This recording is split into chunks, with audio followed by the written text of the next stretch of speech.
And so my nan died yesterday, which really sucks. I was actually planning on visiting her today.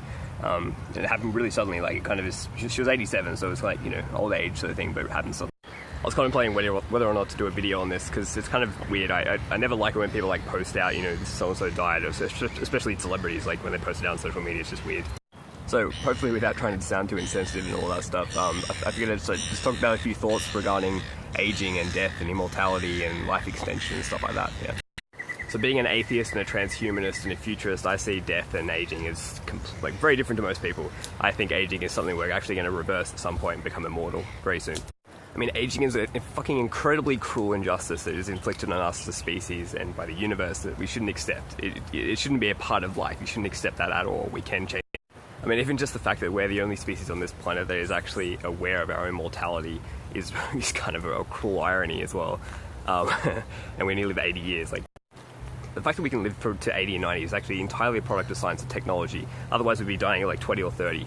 But an 80-year time span is tiny, minuscule in terms of...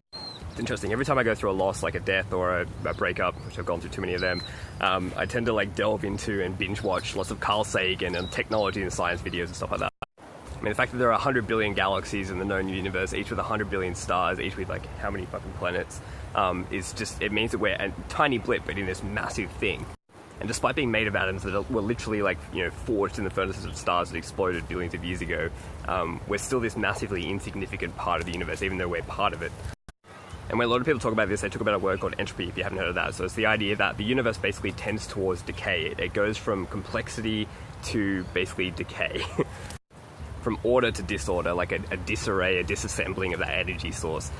Whereas life is the opposite of that. Life says, fuck you entropy, and basically tends towards complexity. And this is one of the reasons why I really fucking love science and technology, because it's basically like enabling us to take back control of evolution and kind of control our own destiny, you know, become immortal. There's actually a concept called Methuselarity, which is the idea that in about 20 years' time, life extension technology each year will improve at an exponential rate that gives you 1 year of extra life, essentially an escape velocity.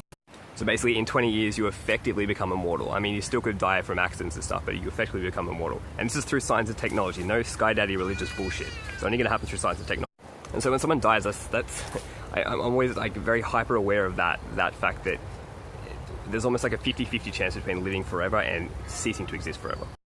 And as a species aware of its own mortality, it is this innate fear of you know, and knowledge that we're going to die someday that encourage us to have children and seek legacy and spread ideas out. There's also that fear of the amazing, ecstatic future that awaits us. I mean, within the space of 87 years, my nan went from having no electricity when she was growing up to trying out VR just last Christmas. My nan was telling me that when she grew up as a kid, she actually she grew up in a house with dirt floors, no electricity, and had to like carry water. And you know, it's just weird. I remember helping out with a computer and you know, like a dial-up full-on, you know, CRT monitor computer, and she would write down every little single step, like, you know, click on the X button, click on this button. It was cool. But then we actually got her own iPad, and she was really fucking good at that. She was playing lots of puzzles with it. And then trying out VR for the first time. She was hesitant, but I got her on there, and it was just, she loved it. So like that little anecdote alone should make you really aware of the exponential growth curve we're on, and we're hitting that peak. So make cool shit, make the world better, have a purpose.